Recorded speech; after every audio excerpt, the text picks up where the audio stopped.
Optical instrument. अब optical instruments में हमें क्या करना है, तीन चीजें पढ़ना है। सबसे पहले पढ़ना है सिंपल माइक्रोस्कोप, दूसरा कंपाउंड माइक्रोस्कोप, और उसके बाद फिर टेलीस्कोप। सिंपल माइक्रोस्कोप अगर समझ में आएगा तो कंपाउंड माइक्रोस्कोप क्या हो जाएगा, इजी हो जाएगा। तो टॉपिक डालना है ऑप्टिकल इंस्ट्रूमेंट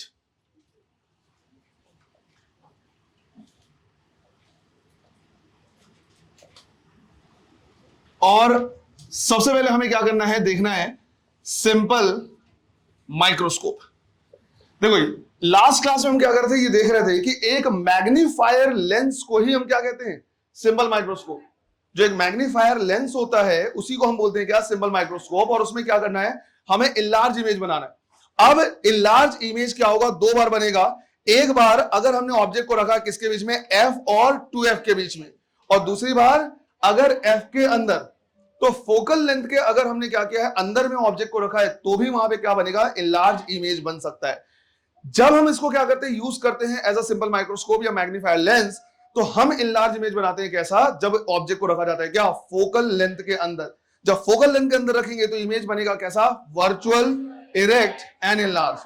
वही हमारा क्या होगा, फंक्शन होगा। अब जब भी हम क्या करते हैं, कोई भी ऑप्टिकल इंस्ट्रूमेंट पढ़ते हैं, हमारा मेन मोटिव होता है मैग्नीफाइंग पावर निकालना, कि वो कितना मैग्नीफाई कर सकता है, ये हमें क्या करना होता है, फाइंड आउट करना होता है। तो सबसे पहले हमें क्या करना है, समझना है कि जैसे मान लो अगर हम क्या करें, यहां पे देखें कि मैग्नीफाइंग पावर अगर हमें क्या करना है, डिफाइन करना है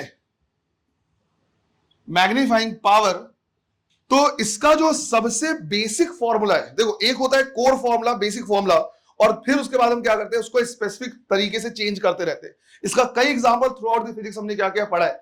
जैसे हमने क्या किया, पढ़ा है क्या, वर्क डन का तो एक ही फॉर्मूला होता है, dw equal to p delta v का वो इंटीग्रेशन। लेकिन जब हम प्रोसेस अलग अलग पढ़ते हैं, थर्मोडायनेमिक्स की अगर हम बात करें, अलग प्रोसेस, तो अलग अलग टाइप के फॉर्मूले आ जाते हैं। तो बिल्कुल उसी तरह से मैग्नीफाइंग पावर जब हम माइक्रोस्कोप के लिए क्या करते देखते हैं, तो एक ही बेसिक फॉर्मूला है। फिर उसके लिए क्या होता है, अलग अलग तरीके से हम उसको लिखते हैं। क्या बेसिक फॉर्मूला है, ये हमारे पास maximum visual angle with instrument divide by maximum visual angle without instrument, या बेसिकली इसको हम बोलते हैं अनएडेड आई। मतलब सीधे जब हम क्या करते हैं, आई से किसी चीज को देखते हैं, तो मैक्सिमम विजुअल एंगल क्या होता है। अब यहां पे हमें समझना है कि यार ये जो मैक्सिमम विजुअल एंगल लिखा हुआ है, इसका मीनिंग क्या है, with instrument and without instrument का मतलब क्या है। देखो जब हम क्या करते हैं, किसी ऑब्जेक्ट को क्या करते हैं, देखते हैं, तो जब हम किसी ऑब्जेक्ट को देख रहे हैं, तो वो ऑब्जेक्ट क्या करता है, एक एंगल यहां से क्या करता है, बनाता है। जैसे मान लो हमने कहा कि भाई ये हमारे पास एक ऑब्जेक्ट है और इसको हम क्या कर रहे हैं, डायरेक्ट देख रहे हैं, तो ये क्या करता है, हमारे आंख के साथ एक एंगल बनाता है। तो हमें ये देखना है कि भाई ये जो एंगल होगा वो मैक्सिमम कब होगा, जब हम इसको डायरेक्ट क्या करेंगे, देखेंगे, तो उस टाइम पे जो भी मैक्सिमम एंगल होगा वही कहला जाएगा क्या, ये वाला नीचे वाला पॉइंट। अब इसमें ये सोच सकते हैं कि यार जैसे अगर हम इसको क्या करते जाए, पास लाते जाए, तो वैसे वैसे ये एंगल क्या होता जाएगा, बढ़ता जाएगा। तो अब ऐसे समझ में आता है कि सर अगर पास लाने से एंगल बढ़ रहा है और मैक्सिमम में निकालना है, तो इसको क्या करो, आंख के ऊपर घुसा दो। लेकिन ऐसा पॉसिबल नहीं है। अगर किसी ऑब्जेक्ट को हम क्या करते जाते हैं, कंटिन्यूअसली पास लाते हैं, तो एक लिमिट होती है जहां तक हम उसको क्या कर सकते हैं, देख सकते हैं। अगर हम उस लिमिट के और अंदर आए तो हम उसको क्लियरली नहीं देख पाएंगे। तो ये जो मैक्सिमम लिमिट होता है, जहां तक हम इसको क्या कर सकते हैं, पास ला सकते हैं, ये कहलाता है लीस्ट डिस्टेंस और डिस्टिंक्ट विजन। अगर हम इसके और पास लाएं एंगल बढ़ाने के चक्कर में, कि सर और पास कर दो एंगल और बढ़ जाएगा, और पास करो एंगल और बढ़ जाएगा, तो हम इसको क्लियरली ऑब्जर्व नहीं कर पाएंगे। तो वो मैक्सिमम एंगल कब होगा, जब ये कितने डिस्टेंस पे होगा, least distance of distinct vision. तो यहां पे हमें क्या करना है, देखना है कि अगर हम किसी ऑब्जेक्ट को डायरेक्टली क्या कर रहे हैं, ऑब्जर्व कर रहे हैं, मतलब विदाउट इंस्ट्रूमेंट अगर हम ऑब्जर्व कर रहे हैं, तो जो वो मैक्सिमम एंगल क्या करेगा, बनाएगा, इसे हम लिख रहे हैं क्या, थीटा नॉट। और इस थीटा नॉट की जो वैल्यू होगी, ये h है और ये क्या है, d है, तो थीटा नॉट क्या हो जाएगा, h डिवाइड बाई t।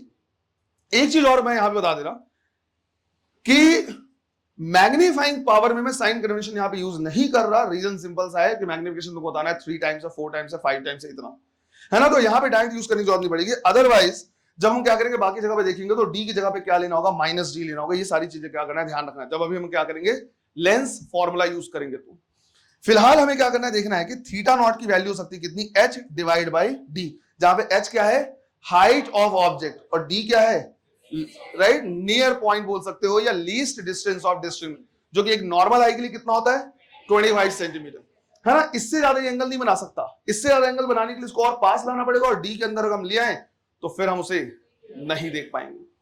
फिर है विथ इंस्ट्रूमेंट, तो यहां पे हम कौन सा इंस्ट्रूमेंट ले रहे हैं, सिंपल माइक्रोस्कोप। तो यहां पे हमें देखना है कि विथ सिंपल माइक्रोस्कोप अगर हम क्या करें, इसको ऑब्जर्व करें तो मैक्सिमम विजुअल एंगल कितना बनेगा। तो उसके लिए हमने यहां पे क्या कर लिया है, एक सिंपल माइक्रोस्कोप ले लिया। सिंपल माइक्रोस्कोप और कुछ नहीं बल्कि क्या है, सिर्फ और सिर्फ एक मैग्नीफाइंग लेंस है, जो कि कॉन्वेक्स लेंस होता है। अब यहां पे हमने क्या क्या देखा कि भाई ये फोकल लेंथ, ये फोकस है, तो फोकस इसका दोनों साइड होता है, इधर भी फोकस होगा। हम ऑब्जेक्ट को कहां रखते हैं, फोकस के अंदर। ये हमने क्या किया है, ऑब्जेक्ट को रखा है। अब इससे एक रे जो क्या होगा, प्रिंसिपल एक्सिस के पैरेलल होगा, वो आफ्टर रिफ्रैक्शन कहां से पास होगा, फोकस से। और दूसरा जो ऑप्टिकल सेंटर से पास हो रहा है, वो बिना किसी रिफ्रैक्शन के डायरेक्ट इस तरह से जाएगा। हमें ये देखने में मिल रहा है कि दोनों रेज एक दूसरे से क्या हो रहे हैं, दूर जा रहे हैं, मतलब इधर तो ये मिलने से रहे। तो हम इनको क्या करेंगे, बैक ट्रेस करेंगे, पीछे की साइड क्या करेंगे, ड्रॉ करेंगे, और हम चेक करेंगे कि भाई ये कहां पे मिल रहे हैं। तो हमने इसको क्या किया, बैक ट्रेस किया, और बैक ट्रेस करके क्या किया, चेक किया कि कहां पे ऐसा मिल रहा है। जहां भी ये मिलते हुए अपीयर होंगे वहीं पे हमारा क्या बनेगा, इमेज। तो ये हो गया ऑब्जेक्ट, ये हो गया इमेज। इसकी हाइट h और इसकी हाइट h डैश। इसी तरह से ये वाला जो डिस्टेंस होगा वो u, और ये डिस्टेंस जो जाएगा वो क्या हो जाएगा, v। अब with the help of instrument जब भी हम क्या करेंगे, देखेंगे, हम हमेशा क्या देखेंगे, इमेज देखेंगे। कभी भी इंस्ट्रूमेंट की हेल्प से हम ऑब्जेक्ट को नहीं देख सकते। अगर हमने कोई भी इंस्ट्रूमेंट यूज किया, कोई भी लेंस यूज किया, तो हम हमेशा क्या देखते हैं, इमेज ही देखते हैं। जितने चश्मा लगाने वाले लोग हैं, तुमने ऑब्जेक्ट को आज तक नहीं देखा। तुम जिनको भी देख रहे हो वो क्या देख रहे हो, उनके इमेज को देख रहे हो। तुमने उनको कभी देखा ही नहीं है जिनको तुम देख रहे हो, तो हमेशा क्या देखते हो, उनके इमेज को देख रहे हो, है ना। तो यहां पे अब अगर हम यहां से क्या करेंगे, इसको ऑब्जर्व करेंगे, तो ये जो ऑब्जर्वेशन हो रहा है with the help of instrument, तो हमें देखना है कि वो कितना मैक्सिमम एंगल बनाएगा। विजुअल एंगल जो यहां पे है वो कहला जाएगा क्या, थीटा, है ना। और यहां पे क्या था, थीटा नॉट। तो बेसिकली ये और कुछ नहीं बल्कि theta divide by theta not का क्या है, रेशियो है। Maximum visual angle with the help of instrument तो थीटा बन रहा है, और विदाउट इंस्ट्रूमेंट तो कितना, थीटा नॉट बन रहा है। यहां से मुझे क्या करना है, थीटा की वैल्यू निकालनी है। तो मैं यहां से थीटा की वैल्यू निकाल सकता हूं, परपेंडिकुलर डिवाइड बाई बेस, तो क्या मिल जाएगा, h divide by u, equation number 2। इसे हमने मान लिया इक्वेशन नंबर 1। अब यहां से मैं क्या कर सकता हूं, मैग्नीफाइंग पावर निकाल सकता हूं। तो मैग्नीफाइंग पावर है मेरे पास theta divide by theta naught. Theta की वैल्यू है h बाई u, और थीटा नॉट की वैल्यू है h बाई d। तो ये हो गया h divide by d, s से h कैंसिल, d ऊपर और u नीचे, तो मैग्नीफाइंग पावर कितना, d बाई u के बराबर। ये हो गया मैग्नीफाइंग पावर या मैग्निफिकेशन पावर किसका, सिंपल माइक्रोस्कोप का।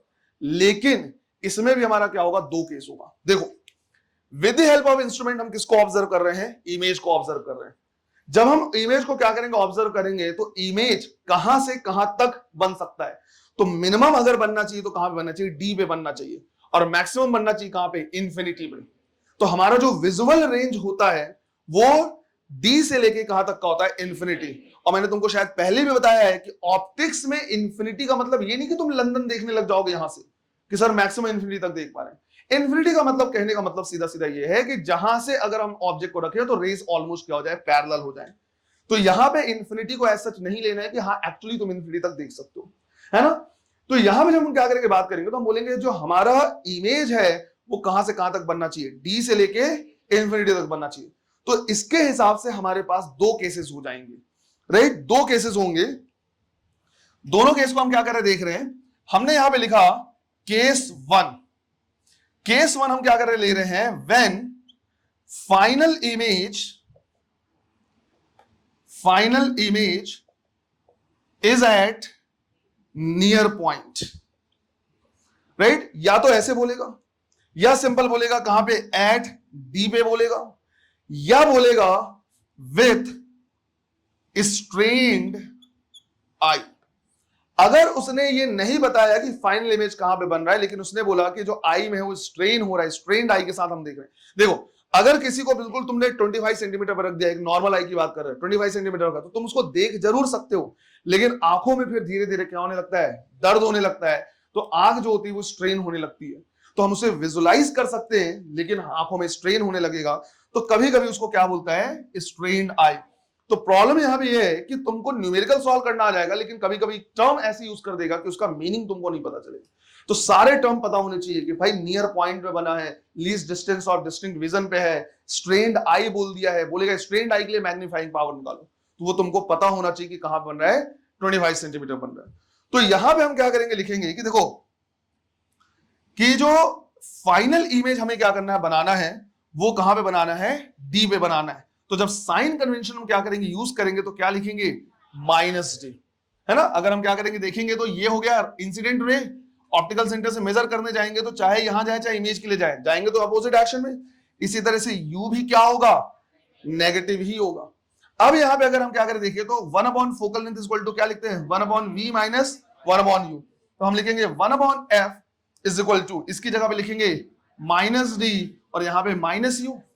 तो ये तो क्या हो गया, प्लस, तो ये हो गया हमारे पास क्या, u, इसको इधर लिया है, तो हमें मिल रहा है 1/u, और इधर जाएगा तो पॉजिटिव हो जाएगा, ये हो जाएगा क्या, 1/f प्लस 1/d।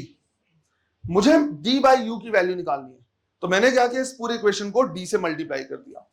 तो हमने यहां पे लिखा ऑन मल्टीप्लाइंग बाई d, ये क्या हो गया, d by u is equal to d by f plus 1, और d बाई u ही क्या था, मैग्नीफाइंग पावर है। तो यहां पे हमें मिला कि जब हमारा फाइनल इमेज कहां पे बनेगा, नियर पॉइंट पे बनेगा, तो मैग्नीफाइंग पावर जो हमें मिलेगा वो बनेगा 1 प्लस d बाई एफ के इक्वल।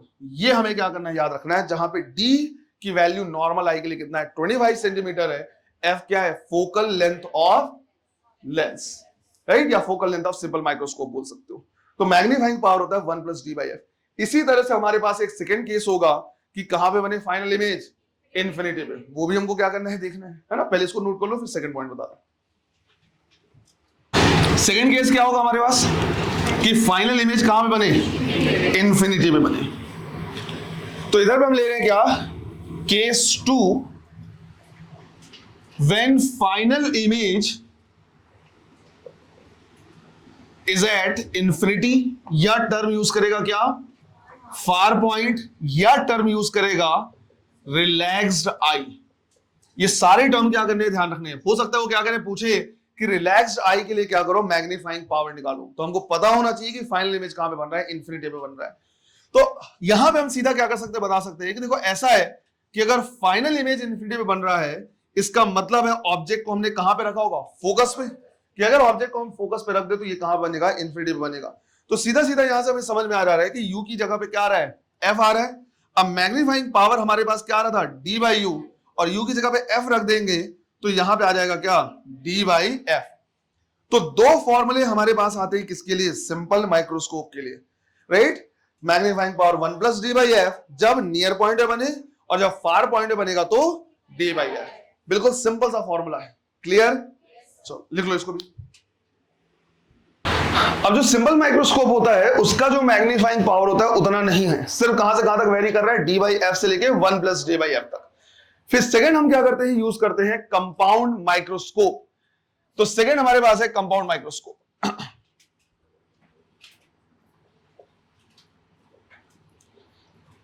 यहां पे हम क्या कर रहे हैं, दो लेंस का यूज कर रहे हैं।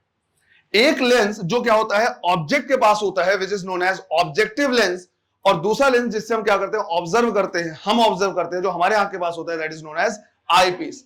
अब सिंस माइक्रोस्कोप का यूज किया जाता है छोटे छोटे माइक्रो ऑर्गेनिज्म को देखने के लिए, तो यहां पे ऑब्जेक्टिव लेंस के साइज को बड़ा रखने का कोई वो नहीं होता, कोई मोटिव नहीं है।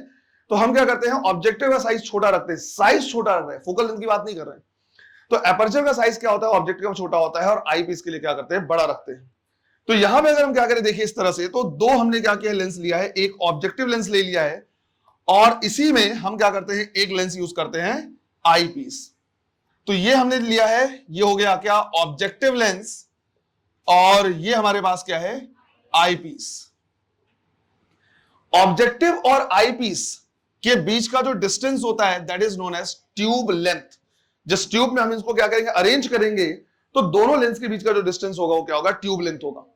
अब यहां पे सिंस हमारे पास क्या है, दो लेंस है, तो जब हम फोकल लेंथ या ऑब्जेक्ट डिस्टेंस या इमेज डिस्टेंस लिखेंगे तो हमें नीचे में सबस्क्रिप्ट लगाना पड़ेगा। कि जैसे सिर्फ यू लिखेंगे तो समझ में नहीं आएगा कि किसकी बात कर रहे हैं, तो हम लिख देते हैं यू ओ, तो पता चल जाता है ऑब्जेक्टिव की बात कर रहे हैं। यू ई लिखा है तो पता चल जाता है आईपीएस की। इसी तरह से फोकल लेंथ अगर हमें लिखना है तो एफ ओ एफ ई ऐसे करते हैं, इस तरह से लिखते हैं। कंपाउंड माइक्रोस्कोप में हमारा मेन टारगेट रहता है कि ऑब्जेक्टिव से हम क्या करें, जो ऑब्जेक्ट है उसका रियल इमेज बनाएं। वो जो रियल इमेज होगा वो आईपीस के लिए कैसा बिहेव करेगा, ऑब्जेक्ट की तरह। और हम कोशिश ये करेंगे कि वो जो रियल इमेज बन रहा है किसका, ऑब्जेक्टिव का, वो इसके या तो फोकस पे रहे या इसके फोकस के अंदर आ जाए। तो इसके फोकस पे या फोकस के अंदर आएगा तो इससे क्या बनेगा, वर्चुअल बनेगा और इन्वर्टेड इमेज बनेगा। तो वही हमें क्या करना है, देखना है। तो यहां पे हमने मान लिया कि भाई इसका पहले हमने क्या किया, फोकल देखा, तो ये लिस्ट से हमने बोला कि भाई ये हमारे पास क्या है, फोकल लेंथ ऑफ ऑब्जेक्टिव। इसी तरह से यहां पे भी क्या होगा, फोकल लेंथ ऑफ ऑब्जेक्टिव। यहां कहीं पे हमने क्या किया है, ऑब्जेक्ट रखा है, ये डिस्टेंस कहलाएगा क्या, यूओ। यहां से जो रेज निकलेगा, जो पैरेलल होगा, वो आफ्टर रिफ्रैक्शन कहां से जाएगा, फोकस से, और जो ऑप्टिकल सेंटर से जाएगा वो एज इट इज जाएगा। जहां पे दोनों मिलेंगे वहीं पे हमारा क्या बनेगा, इमेज बनेगा। ये हाइट हमने मान लिया h और ये हाइट हमने मान लिया h डैश। इसको हम लिख सकते हैं क्या, vo। vo इस तरह से।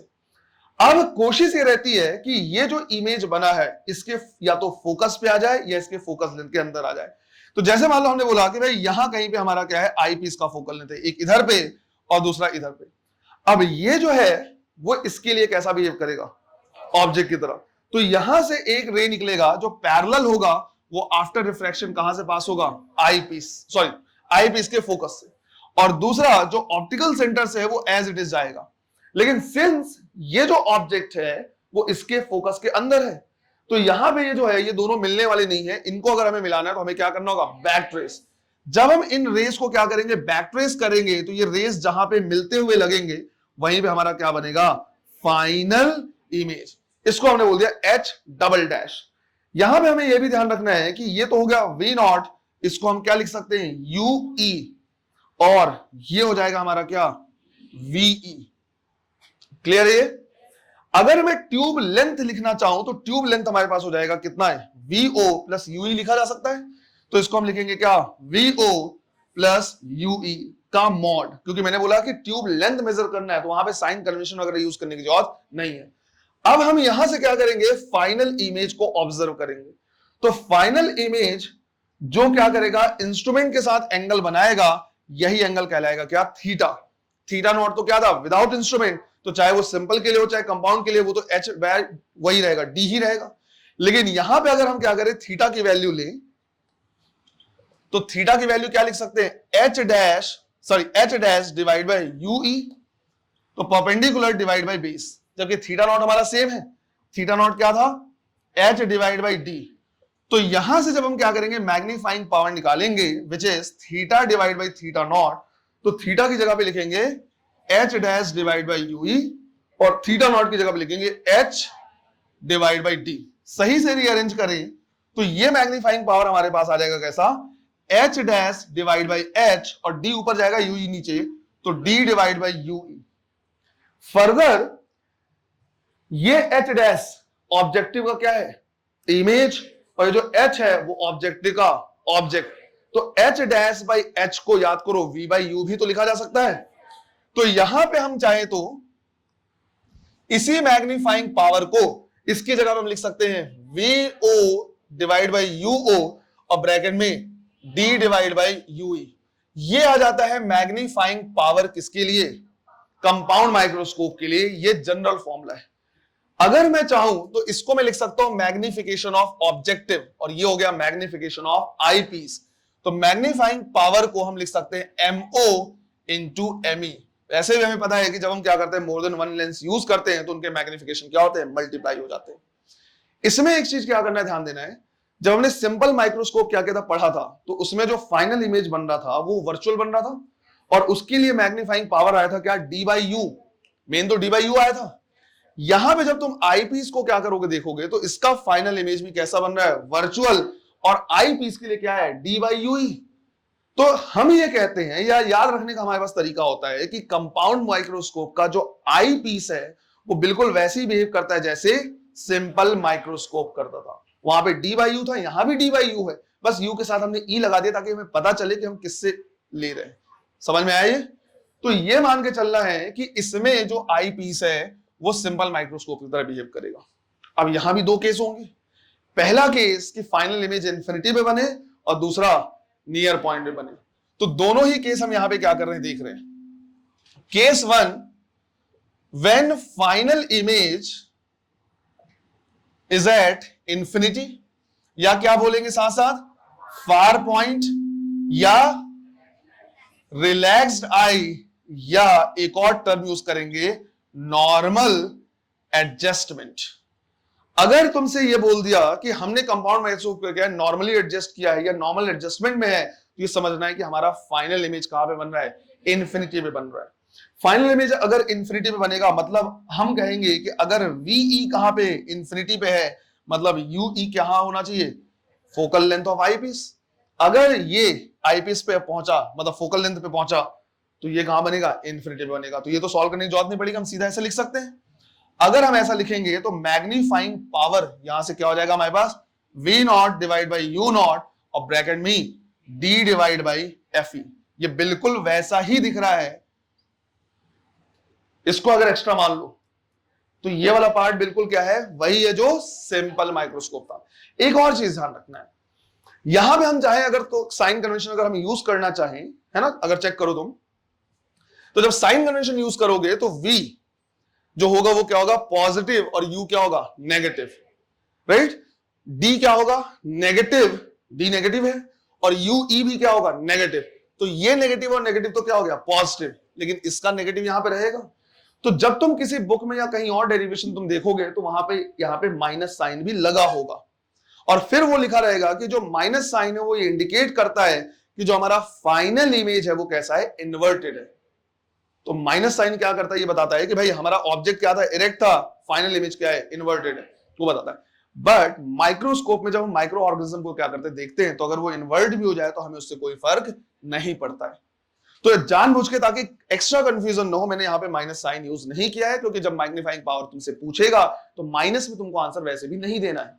तुमको आंसर क्या देना है, अगर 3 टाइम्स है, 4 टाइम्स है, 5 टाइम्स है, तो सिर्फ उतना ही देना है, माइनस में नहीं देना है। तो मैंने तुमको बता दिया है पर जानबूझ के नहीं लिखा है कि अननेसेसरली कंफ्यूजन क्रिएट ना हो। क्लियर है ये? ठीक।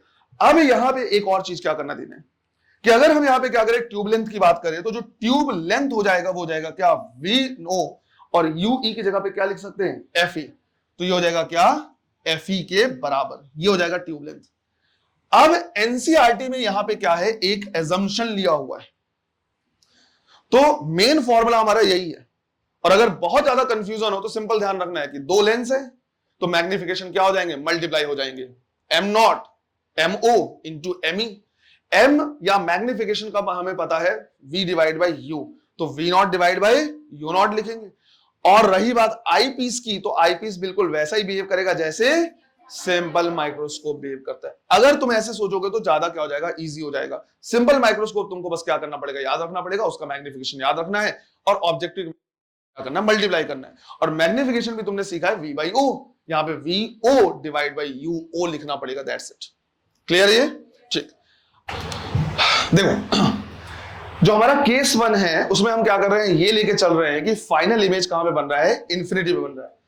अगर हमारा फाइनल इमेज कहां पे बनेगा, इंफिनिटी पे बनेगा, तो जो आईपीस वाला लेंस है, राइट, जो आईपीस वाला लेंस है वो बिल्कुल वैसे बिहेव करेगा जैसे एक सिंपल माइक्रोस्कोप था। तो उसके लिए वहां पे d डिवाइड बाई क्या था, u था, यहां पे क्या आ रहा है, d डिवाइड बाई u। जब इंफिनिटी में बन रहा था तो d डिवाइड बाई f था, यहां पे क्या आएगा, d डिवाइड बाई f ई। दूसरा, ये मैग्निफिकेशन है किसका, ऑब्जेक्टिव का। अगर ये मैग्निफिकेशन किसका है, ऑब्जेक्टिव का है, तो ये सीधा सीधा हम क्या लेंगे कि vo डिवाइड बाई u। ये हम क्या करते रहते हैं, जनरली निकालते रहते हैं, अलग अलग तरीके से यूओ दे देगा, वीओ हमें निकालना होता है। ये होता है एक्चुअल किसका, मैग्नीफाइंग पावर, जब नॉर्मल एडजस्टमेंट लिया जाता है। लेकिन एनसीईआरटी में क्या हुआ है, एजम्पशन लिया हुआ है। एजम्पशन इसलिए लिया हुआ है कि हम चाहते हैं कि हमको बार बार ये कैलकुलेट ना करना पड़े। तो इनको वो क्या किया, रिप्लेस करना चाह रहे हैं किससे, लेंथ से और फोकल लेंथ से। ट्यूब लेंथ से और फोकल लेंथ से। उसके लिए यह माना हुआ है कि अगर ऐसा हुआ कि ऑब्जेक्टिव का जो इमेज है वो आई पीस के बहुत क्लोज बने, तो ये छोटा वाला सा टर्म जो है यू ई, उसको क्या कर सकते हैं, इग्नोर कर सकते हैं। तो ये माना हुआ है कि assuming the image of objective which is VO is very close to eyepiece, तो इससे हम UE को लगभग क्या करते हैं, इग्नोर करते हैं, इसको जीरो मानते हैं, और हम कहते हैं जो L हमने लिखा था V0 प्लस UE, तो L लगभग किसके बराबर हो जाता है, V0 के बराबर। दूसरा, जो हमने क्या किया है, ऑब्जेक्ट लिया हुआ है जो UO था इधर पे, है ना, उसको हम लेते हैं किसके पास, फोकल लेंथ के पास। तो अगर फोकल लेंथ ऑफ ऑब्जेक्टिव के हम इसको पास रख दे, तो हम इसको इग्नोर करके हम सीधा सीधा यहां पे क्या कर सकते हैं, फोकल लेंथ ऑफ ऑब्जेक्टिव ले सकते हैं। इससे फायदा हमारा सिर्फ और सिर्फ ये होने वाला है कि फोकल लेंथ ऑब्जेक्टिव का और आईपीस का क्या होता है, प्रोवाइडेड होता है, हम सीधा वो वैल्यू क्या कर सकते हैं, लिख सकते हैं। तो दूसरा साथ ही साथ ये भी माना हुआ है एंड यूओ जो है वो एफओ के लगभग क्या है, बराबर है। तो यहां जो मैग्नीफाइंग पावर हमारे पास रहेगा वो वीओ की जगह पे लिख सकते हैं क्या, एल, ऊपर में क्या है डी, नीचे में यूओ है, उसको लिखेंगे क्या, एफओ, और यहां पे क्या हो जाएगा, एफई। तो एनसीईआरटी में ये फॉर्मूला दिया हुआ है नॉर्मल एडजस्टमेंट के लिए, या फिर जब इंफिनिटी में क्या हो, इमेज बने, l d divide by f o f e. जब अगर तुमको ऐसा लगे कि कोई और चीज दिया ही नहीं, फोकल लेंथ वगैरह क्या सिर्फ दिया है, ट्यूब लेंथ दिया, तो तुम इसको यूज कर सकते हो, लेकिन इसमें अजम्पशन माना हुआ है, इससे जब तुम निकालोगे तो हमेशा क्या होगा, सही होगा। क्लियर है ये? इसी तरह से हमारे पास सेकंड क्या होगा, केस होगा कि जब फाइनल इमेज कहां पे बने, डी पॉइंट बने या नियर पॉइंट बने, तो वो भी हमें क्या करना है, देखना है। चलो नोट करो इसे, वो कहां पे बनेगा, नियर पॉइंट पे। देखो, तो सेकंड केस है when final image is at near point, या फिर इसी को क्या बोलेगा, स्ट्रेन्ड आई के लिए, राइट, स्ट्रेन्ड आई के लिए। अब यहां पे अगर हम क्या करें, देखिए, तो मेन जो हमारा फॉर्मूला है, जनरल फॉर्मूला है, वो है क्या, V naught divide by U not, यहां पे D divide by F U।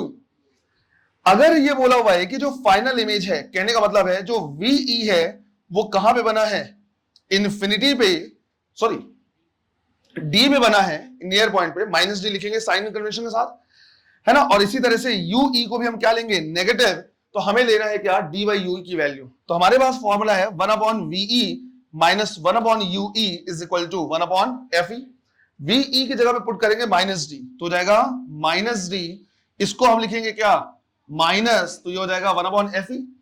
तो ये हो गया प्लस, इसको दूसरे साइड लेके जाएंगे तो यहां पे मिलेगा हमें 1/UE is equal to 1/FE plus 1/D। पूरे को अगर हम d से क्या करते हैं, मल्टीप्लाई कर दें, तो ये हो जाएगा d divide by u e is equal to d divide by f e plus 1, और d डिवाइड बाई यूई को हम क्या कर सकते हैं, रिप्लेस कर सकते हैं। तो हमारा जो मैग्नीफाइंग पावर का फॉर्मूला आ जाएगा वो v naught divide by u not, तो एज इट इज रहेगा ही रहेगा, यहां पे क्या हो जाएगा 1 plus d divide by FE. तो ध्यान इस बात का रखना है कि कंपाउंड माइक्रोस्कोप में अगर क्या करना है, मैग्नीफाइंग पावर याद रखना है, तो ऐसे याद रखना है कि भाई दो लेंस है हमारे पास, एक ऑब्जेक्टिव और दूसरा आई पीस, तो दोनों के मैग्निफिकेशन क्या करेंगे, मल्टीप्लाई करेंगे MO इंटू ME। अब मैग्निफिकेशन का फॉर्मूला क्या होता है, V बाई U, तो MO की जगह पे लिखेंगे V not by U not, फिर बचा क्या, ME आई पीस, और आई पीस बिहेव करता है किसके जैसे, सिंपल माइक्रोस्कोप के जैसे।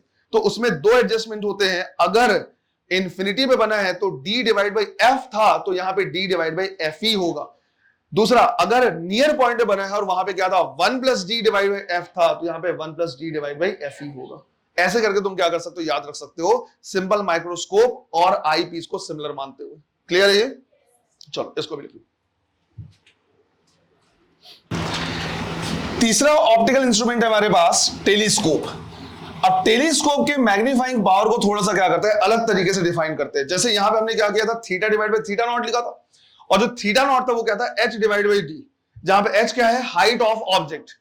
अब दिक्कत ये है कि हम टेलीस्कोप की जब क्या करते हैं, बात करते हैं, तो जनरली क्या होता है, जो ऑब्जेक्ट होता है बहुत दूर पे होता है, तो most of the time height of the object नहीं पता होता, तो हम थोड़ा सा इसका मैग्निफिकेशन जो लिखते हैं, मैग्नीफाइंग पावर लिखते हैं, वो थोड़ा अलग तरीके से लिखते हैं। यहां पे सिंस ऑब्जेक्ट क्या है, बहुत दूर पे है, तो वहां से आने वाले जो रेज होते हैं धीरे धीरे फेंट होते जाते हैं, धीरे धीरे कम होते जाते हैं। तो ज्यादा से ज्यादा रेज अगर हम क्या करेंगे, कलेक्ट करेंगे, तो इमेज की शार्पनेस क्या होगी, उतनी ज्यादा होगी, उतना बेटर इमेज बनेगा।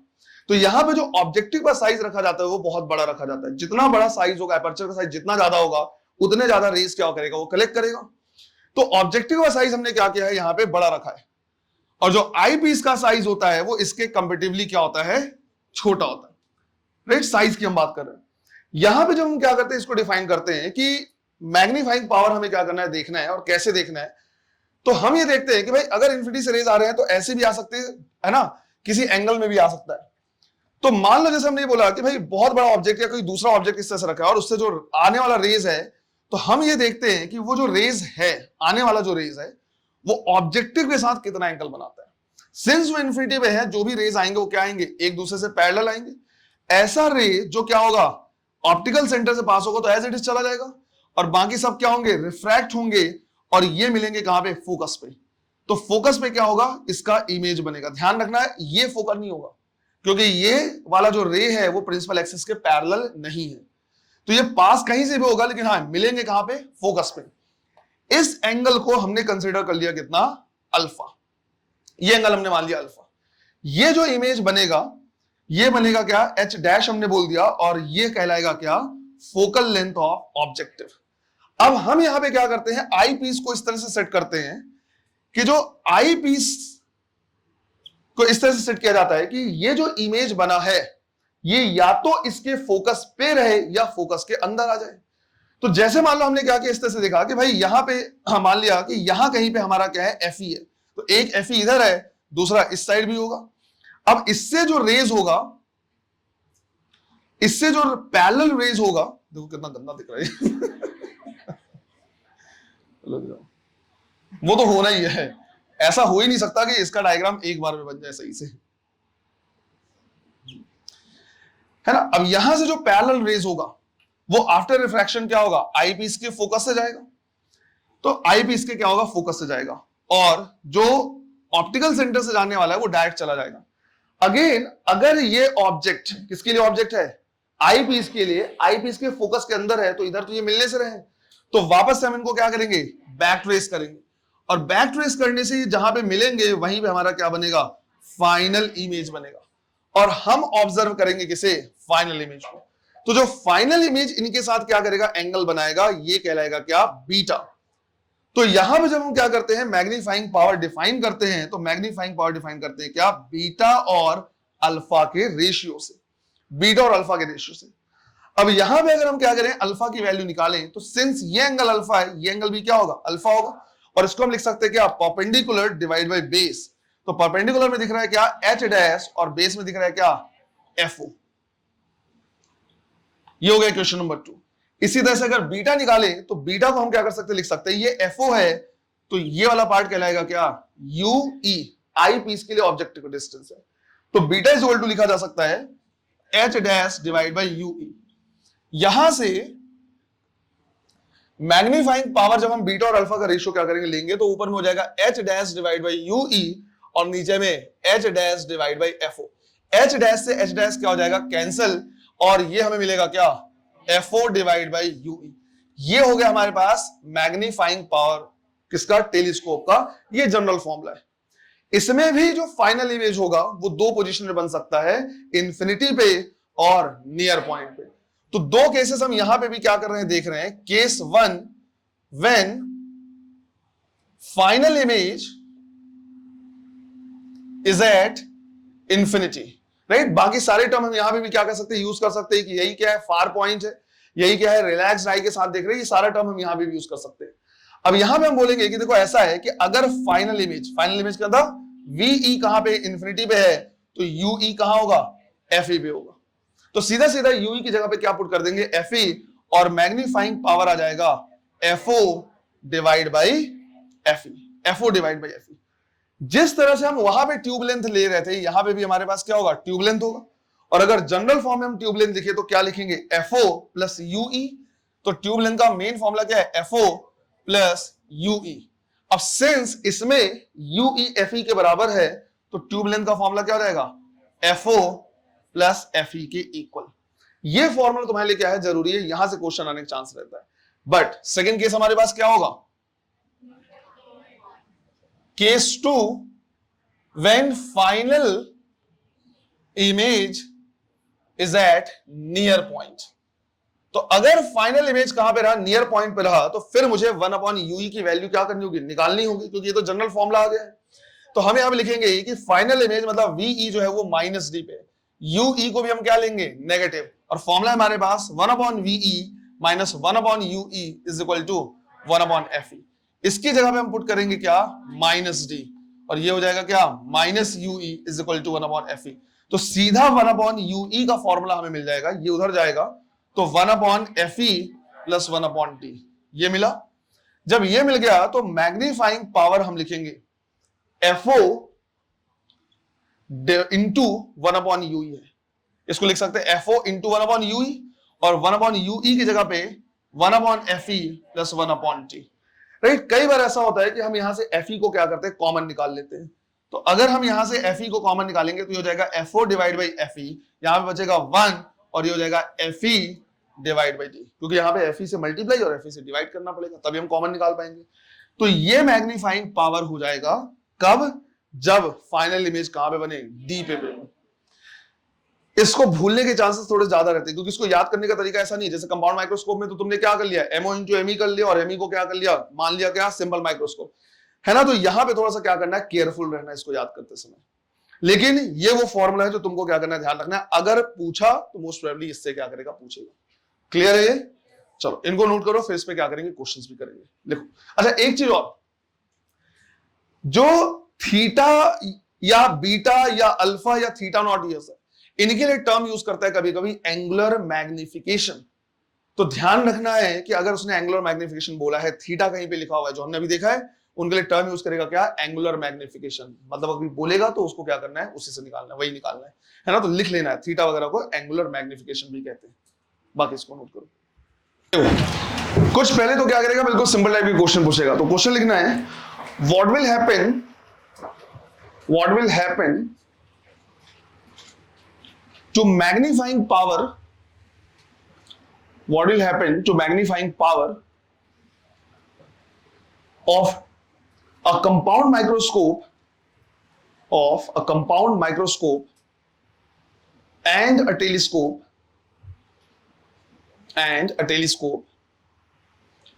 if the focal length of objective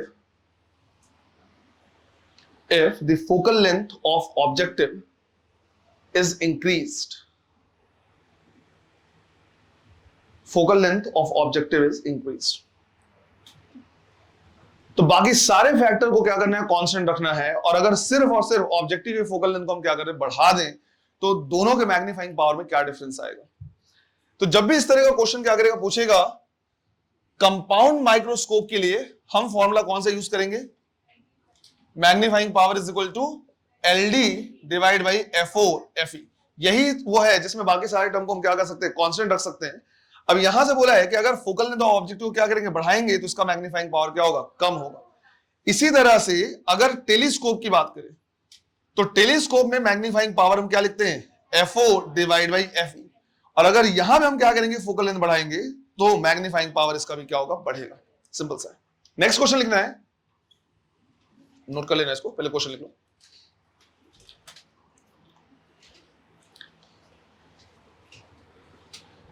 If the magnifying power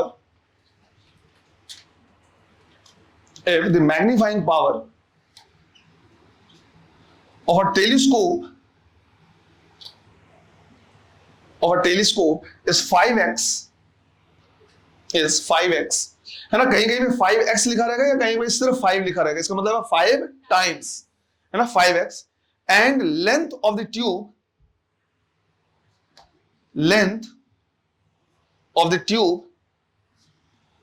is 30 centimeter, length of the tube is 30 centimeter, then find the focal length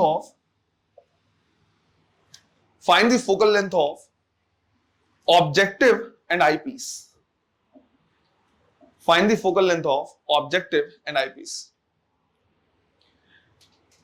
अगर मान लो कभी ऐसा है कि तुमको हिंट नहीं दिया हुआ है या कुछ भी नहीं बताया गया है कि जो फाइनल इमेज है वो कहां पे बना है ना, इन्फिनिटी पे बना है या डी पे बना है, तो बाय डिफॉल्ट कहां लेके चलना है, इन्फिनिटी पे।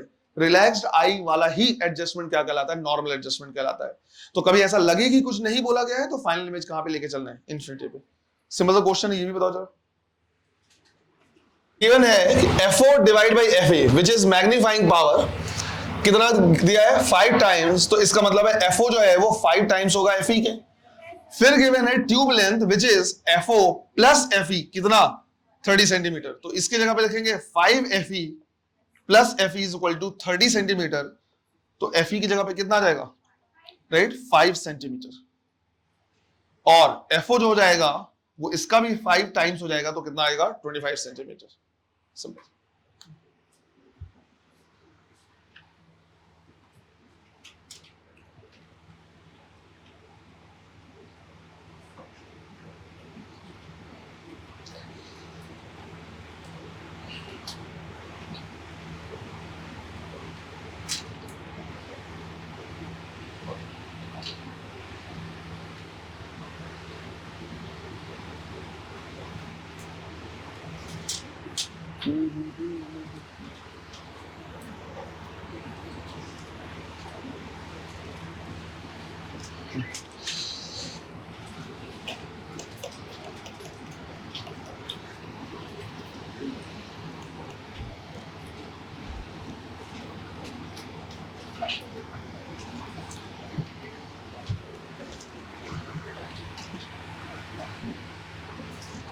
क्वेश्चन लिखना है,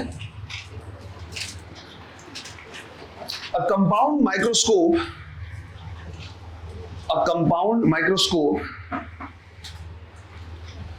has magnifying power 30, has magnifying power 30. Full stop. The focal length of eyepiece is 5 centimeter. Is 5 centimeter. Assuming the final image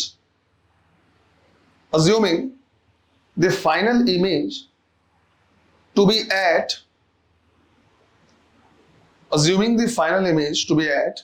the least distance of distinct vision,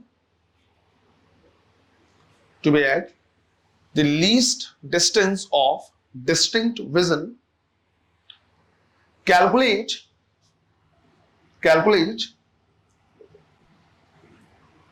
the magnification produced by objective.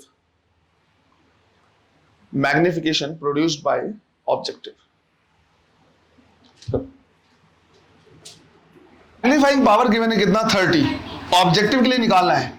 अब आई piece के लिए दो formula होता है, या तो D by F या तो 1 plus D by F.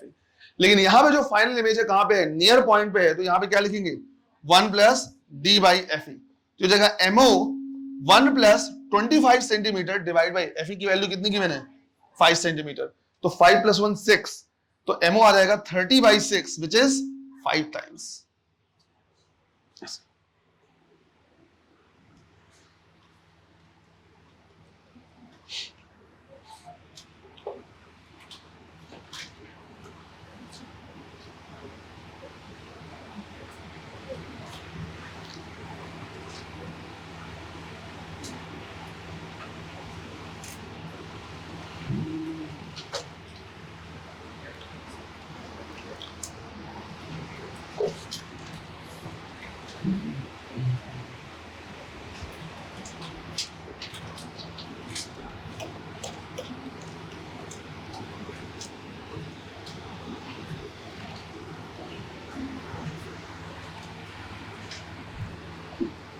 Next question लिखना है,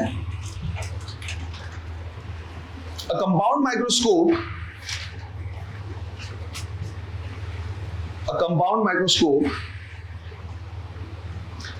has a focal length of 2 centimeter and 5 centimeter, has focal length of 2 centimeter and 5 centimeter for objective and eyepiece,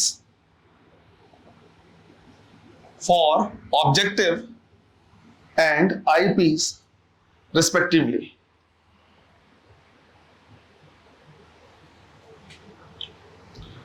First off, if an object is placed at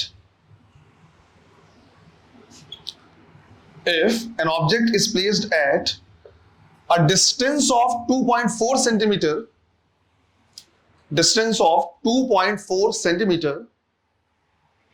from the field lens, objective का दूसरा नाम होता है field lens. तो जहां पे तुमने लिखा है फील्ड, वहां पे ब्रैकेट में लिख सकते हो objective lens. From the field lens, find the magnifying power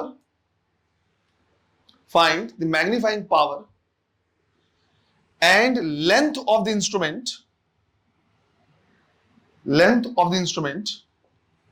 if final image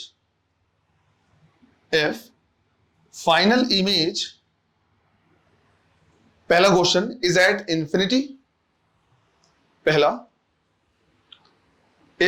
infinity, second is at near point, तो दो क्वेश्चन पूछा है। फाइनल इमेज अगर इन्फिनिटी पे तो मैग्नीफाइंग पावर और ट्यूब लेंथ बताना है, डी पे रहेगा तो भी मैग्नीफाइंग पावर और ट्यूब लेंथ बताना है। करो। और जब भी इस पैटर्न का क्वेश्चन आएगा, कोशिश ये करना है कि एक कंपाउंड माइक्रोस्कोप का एक रफ डायग्राम ऐसे ड्रॉ कर लो बस, है ना, कि यहां पे हमारे पास क्या है, एक ऑब्जेक्ट है, इस तरह से गया, है ना, यहां कहीं पे क्या बना, इसका इमेज बना, फिर इसके लिए ऑब्जेक्ट है ऐसे। तो इससे ये चीजें समझ में आ जाएंगी कि ये हमारा क्या हो जाएगा यूओ, ये क्या हो जाएगा वीओ, ये क्या हो जाएगा यूई, है ना, सारी चीजें समझ में आएंगी, क्लियर हो जाएगा। और ये पूरा का पूरा क्या कहलाएगा ट्यूब लेंथ, और जो इससे फाइनल इमेज बनेगा वो यहाँ पे हो जाएगा वीई, है ना। तो इससे कुछ चीजें समझ में आएंगी कि हाँ भाई अगर लेंथ दिया हुआ है ना, और वीओ पता चल गया तो यूई निकाल सकते हैं ऐसे करके। तो एक रफ डायग्राम क्या कर लेना है, ऐसे ड्रॉ कर लेना है इस तरह से। तो ऑब्जेक्ट डिस्टेंस वगैरह जो इमेज डिस्टेंस सब क्या आएगा कि सामने दिखेगा।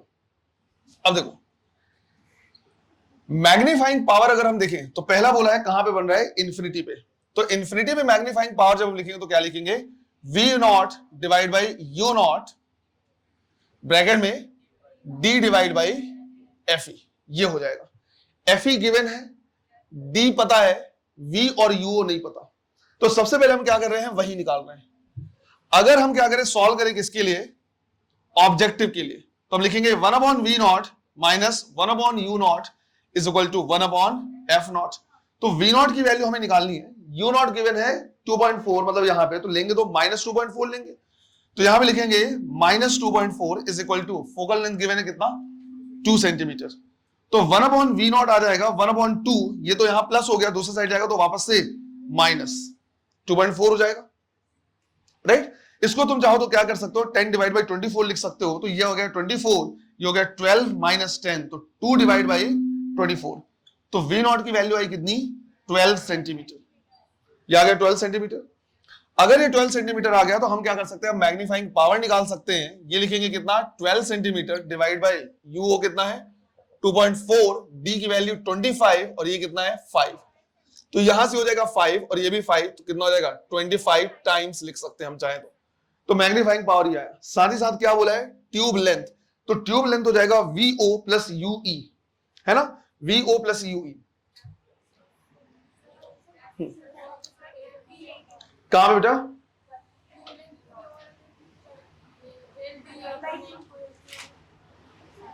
L d upon f o f e, नहीं उसको यूज नहीं करेंगे वो जनरली तब जब एजम्पशन वगैरह दी हो, बाकी नहीं तो हमेशा इसी को क्या करेंगे, यूज करेंगे। और एल तो गिवन भी नहीं है ना। क्या हो गया बेटा, कहां पे क्या हो गया, ठीक, हाँ उधर, राइट। फिर हमें क्या करना है, लेंथ भी निकालना है। तो लेंथ हमारा क्या हो जाएगा, v0 प्लस यूई। अब फिलहाल यूई नहीं पता है हमें, है ना, यूई नहीं पता है। तो अगर यूई नहीं पता है तो अभी हम लेंथ नहीं निकाल पाएंगे, तो इसको हम क्या कर रहे हैं, साइड पे रख रहे हैं। लेकिन हमें पता है कि इसमें हम देख रहे हैं कि भाई फाइनल इमेज कहां पे बन रहा है, इन्फिनिटी पे बन रहा है। तो अब हम देख रहे हैं किसके लिए, आई पीस के लिए। और आई पीस के लिए हम क्या करेंगे, बोलेंगे कि अगर फाइनल इमेज मतलब ये बन रहा है कहां पे, इन्फिनिटी पे, तो यूई क्या होगा, एफ ई के बराबर।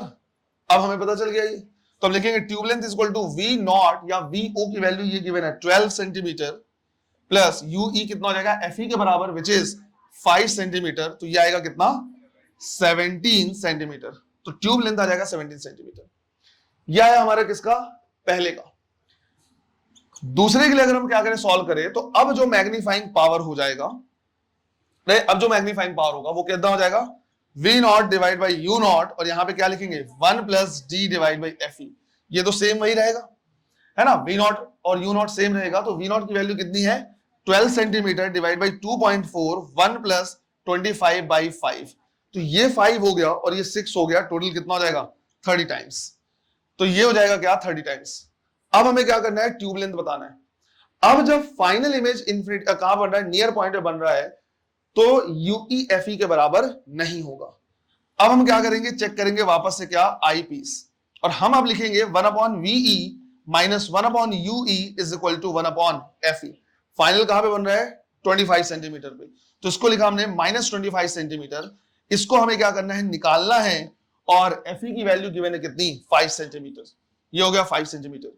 तो इसको इधर ले जा रहे हैं, तो ये हो जाएगा क्या, 1/UE इज इक्वल टू, यहां पे ये माइनस है और ये भी इधर होगा तो माइनस हो जाएगा, तो -25 और -5।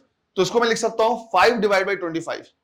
तो 1 डिवाइड बाई 25 है और 5 डिवाइड बाई 25 है, कितना हो जाएगा 6 डिवाइड बाई 25, लेकिन किसमें, माइनस में। तो यहां से UE की जो वैल्यू आएगी वो 25/6 आएगा। 25/6 लगभग आना चाहिए 4.16 के करीब, मान के चलो इतना, है ना, और किस में आएगा, माइनस में आएगा। अब अगर UE मिल गया तो ट्यूब लेंथ हम क्या कर सकते हैं, निकाल सकते हैं। ट्यूब लेंथ का फॉर्मूला क्या है, VO विच इज 12 और UE कितना है 4.16 which is equal to 6.16 centimetre. Tube length से मुझे क्या करना था, एक पॉइंट यहां पे क्या करना है, डिस्कस करना है। अगर हम देखें तो 16.16 से 17 सेंटीमीटर इतना ही चेंज हुआ है। जब हमने ट्यूब लेंथ को क्या किया, 16.16 से चेंज कर दिया कितने में, 17 में, मतलब 0.8 का समथिंग का चेंज है। लेकिन इतने में जो इमेज है वो नियर पॉइंट से बन गया कहां तक, फार पॉइंट तक। अगर तुम बायो के लैब में जब भी गए होगा और माइक्रोस्कोप तुमने यूज किया होगा, तो तुमने इस चीज को ऑब्जर्व किया होगा कि जब तुम स्लाइड रखते हो और जब इस तरह से रोटेट करते हो, तो रोटेशन से और कुछ नहीं होता, बल्कि ट्यूब का लेंथ ही क्या होता है, चेंज होता है। जो आईपीस है वो ऊपर और नीचे इस तरह से मूव करता है, ट्यूब का लेंथ चेंज होता है। जब तुम किसी स्लाइड को रख के देखते हो तो जनरली वो फोकस पे नहीं रहता है, क्योंकि सारे आंखों के लिए क्या होता है, सारे आईज के लिए क्या होता है, अलग अलग होता है वो, है ना, अलग क्लैरिटी होती है। जब तुम उसको क्या करते हो, फोकस पे लाते हो, तो तुम देखते होगे कि अचानक से वो क्लियर हुआ, और हल्का सा अगर तुमने घुमाया तो वहां तक क्लियर रहता है, और थोड़ा सा और अगर घुमा दिया तो फिर से वो ब्लर हो जाता है, फिर से दिखना बंद हो जाता है। तो वो छोटा सा रेंज जिसमें तुम्हें वो इमेज क्लियर दिख रहा है, इसका मतलब वो रेंज है ट्यूब लेंथ का जिसमें इमेज डी से लेके इन्फिनिटी तक बन रहा है। तुम किसी भी इमेज को क्लियर तभी देख पाओगे जब वो कहां से कहां तक बने, डी से लेके इन्फिनिटी तक बने। और तुम इसमें खुद क्या कर सकते हो, देख सकते हो कि जब वो डी पे बना तो 16.16 था, इन्फिनिटी बना तो कितना था, 17 था। इस छोटे से रेंज में 16.16 से लेकर 17 तक के रेंज में जो फाइनल इमेज था वो कहां से कहां, नियर पॉइंट से फार पॉइंट चला गया। तो यहां पे हम छोटा चेंज करते हैं, पर फाइनल इमेज क्या होता है, काफी ज्यादा चेंज होता है। क्लियर है ये? इस पॉइंट का क्या करना है, ध्यान रखना है। और जब भी इस तरह के क्वेश्चन सॉल्व करना है, तुमको एक रफ डायग्राम क्या कर लेना है, ड्रॉ कर लेना, ताकि तुमको पता चले कहां कहां पे क्या क्या वैल्यू लिखी हुई है। क्लियर है ये? चलो सॉल्व करो।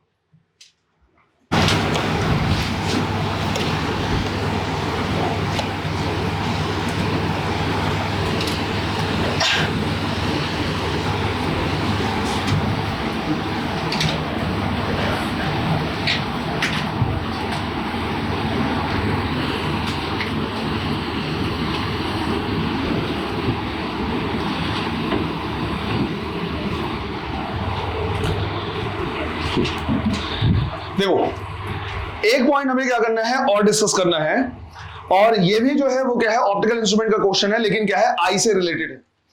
तो हमें पता है कि अगर हम बात करें किसकी, नॉर्मल आई की, तो एक नॉर्मल आई में जो फार पॉइंट होता है वो होता है कहां पे, इन्फिनिटी पे, राइट। जो फार पॉइंट होता है वो क्या होता है, इन्फिनिटी पे, और जो नियर पॉइंट होता है, राइट, वो क्या होता है, 25 सेंटीमीटर। मतलब हमारा जो रेंज है नॉर्मल आई के लिए वो 25 सेंटीमीटर से लेके कहां तक का है, इन्फिनिटी तक का है। तो कम से कम 25 सेंटीमीटर और ज्यादा से ज्यादा इन्फिनिटी तक देख पाए, और इन्फिनिटी का मतलब मैंने समझा दिया पहले, है ना ये।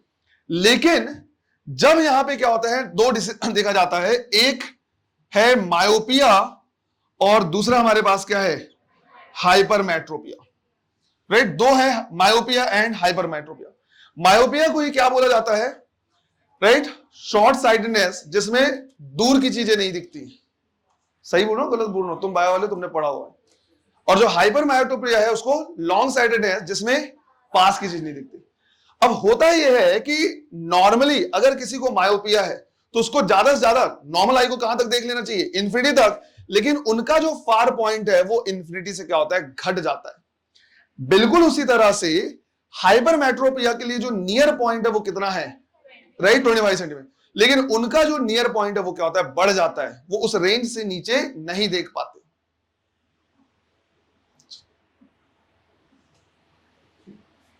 है ना। तो जो इन्फिनिटी तक का रेंज था वो इन्फिनिटी से ना होके क्या हो जाता है, पास हो जाता है। और जिनका जो शॉर्ट नियर पॉइंट था 25 सेंटीमीटर, वो घट के क्या हो जाता है, और बढ़ जाता है। अब इनको करेक्ट करने के लिए हमें किसका यूज करना होगा, लेंस का यूज करना होगा। अब लेंस का जब क्या करेगा, यूज करेगा, तो क्वेश्चन तुमसे पूछेगा, इसी तरह का पूछेगा कि भाई एक पर्सन है जो क्या कर सकता है, मैक्सिमम 100 मीटर तक देख सकता है, 200 मीटर तक देख सकता है, उसका फार पॉइंट ही वही है, तो उसको कितने पावर का लेंस यूज करना है या कितने फोकल लेंथ का यूज करना है। बिल्कुल उसी तरह से इस तरह से बोल देगा कि कोई पर्सन है जिसको हाइपरमेट्रोपिया है, जनरली उसको कम से कम 25 सेंटीमीटर तक देख जाना चाहिए, लेकिन वो 50 सेंटीमीटर से कम की चीजों को नहीं देख पाता है। मतलब उसका जो नियर पॉइंट हो गया वो कितना हो गया, 50 सेंटीमीटर का हो गया। तो उसको करेक्ट करने के लिए कितने फोकल लेंथ का या कितने पावर का लेंस यूज करना चाहिए, सिंपल सा ये है। अब यहां पे बिल्कुल सिंपल सा तरीका है जिससे हमेशा आंसर आ जाएगा, बिल्कुल सिंपल तरीका है। जब भी हम क्या करते हैं, लेंस यूज करते हैं, हम कभी भी ऑब्जेक्ट को नहीं देखते, बल्कि हम किसको देखते हैं, इमेज को देखते हैं। यही चीज अभी हम बात कर रहे थे। अब इसका काम यह रहेगा, चश्मे का काम यह रहेगा कि जहां तक हमारा आंख देख सकता है ये उसके इमेज को वहां पे बना दे। जैसे नॉर्मल आई इंफिनिटी तक देखना चाहिए, लेकिन मान लो मैंने बोला कि भाई मुझे क्या है, मायोपिया है, और मैं 100 मीटर तक ही क्या कर सकता हूं, देख सकता हूं, उसके बाद की चीजें नहीं देख सकता, लेकिन 100 मीटर तक तो देख सकता हूं।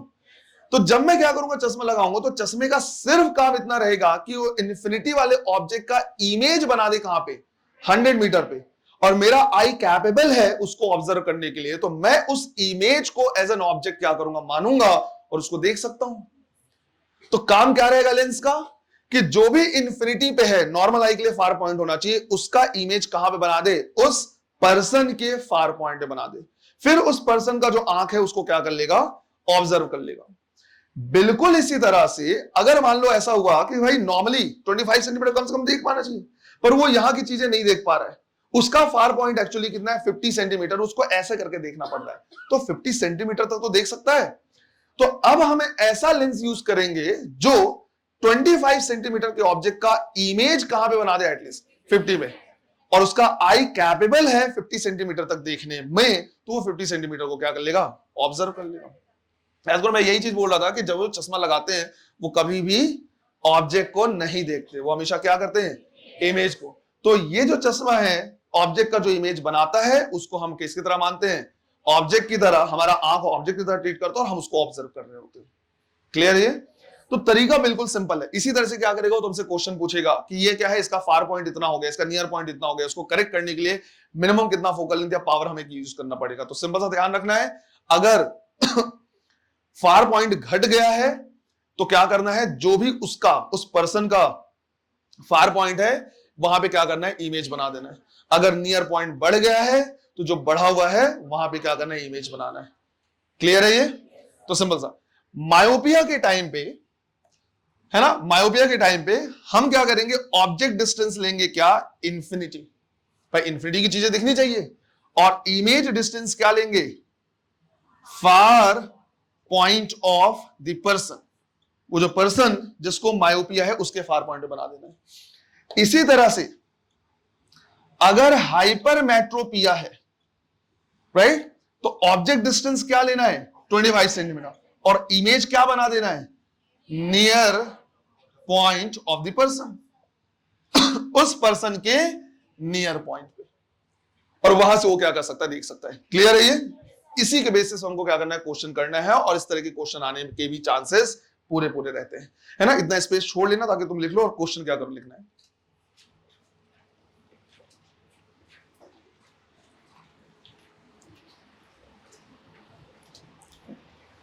इसमें लिखना है for a person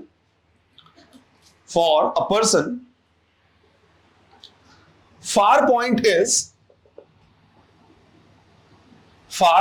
is 100 centimeter. Far point is 100 centimeter. Find the power of lens. Find the power of lens should be used by this person.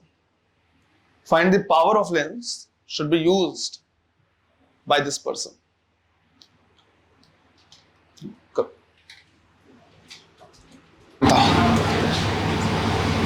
है ना, फार पॉइंट उसका क्या था 100 सेंटीमीटर।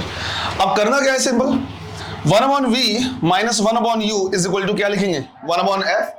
तो हम ये बोलेंगे कि देखो ऐसा है कि इंफिनिटी की चीजों का इमेज हमको बना देना है इसके फार पॉइंट पे 100 सेंटीमीटर पे। तो यहां पे हमने लिखा क्या 1/100 माइनस 100 सेंटीमीटर ही बोला था ना मैंने, है ना, और यहां पे क्या लिखेंगे इंफिनिटी। तो फोकल लेंथ यहां पे आ जाएगा कितना 100 सेंटीमीटर। तो अगर हम पावर निकालेंगे तो 100 डिवाइड बाई 100 कितना आ जाएगा 1 डायप्टर। साइन कन्वेंशन यूज नहीं किया है, हाँ v माइनस में होगा, सॉरी। देखो इसमें ऐसा होना चाहिए कि जो इमेज बनना चाहिए वो सामने बनना चाहिए, है ना। जो इमेज बनेगा वो सामने बनेगा, तभी तो हम ऑब्जेक्ट की तरह क्या करेंगे ट्रीट करेंगे। तो यहां पे जो हम क्या करेंगे लेंगे v भी क्या लेंगे, sorry 1/v minus 1/u equal to क्या लिखेंगे 1/f। तो यहां पे क्या लिखना है माइनस लिखना है ना, माइनस लिखना है। तो ये आएगा माइनस में, ये आएगा माइनस में, तो आंसर क्या आएगा -1 डायप्टर, है ना। ये आ जाएगा क्या -1 डायप्टर। यहां से ये भी पता चलेगा कि हमको किस टाइप का लेंस यूज करना है, डाइवर्जिंग लेंस या कॉनकेव बोल सकते हैं। जनरली वही क्या होता है डाइवर्जिंग लेंस होता है, तो उसी को हमें क्या करना है यूज करना है। सेकंड क्वेश्चन क्या करना है, लिखना है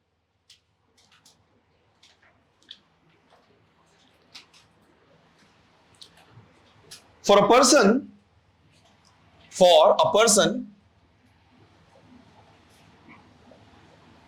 near point is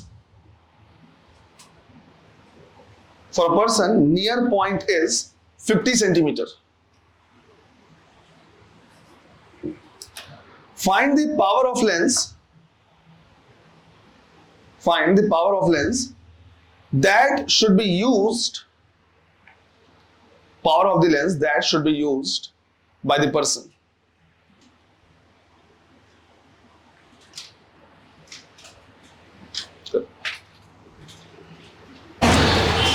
तो इसमें हमें बोलना है कि देखो नॉर्मल आई के लिए जो नियर पॉइंट होना चाहिए वो 25 सेंटीमीटर होना चाहिए, लेकिन वो कहां तक ही देख पाता सिर्फ 50 पे। तो 25 के ऑब्जेक्ट का अगर इमेज कहां पे बना दिया जाए 50 पे बना दिया जाए तो वो क्या कर लेगा वहां से उसको देख लेगा। तो हम लिखेंगे 1/फोकल length is equal to 1/v minus 1/u। जो इमेज बनना चाहिए वो इधर ही बनना चाहिए लेफ्ट हैंड साइड में। तो ये लिखेंगे क्या -50 माइनस 25, तो हो जाएगा 1/25 माइनस 1/50 विच इज 1/50।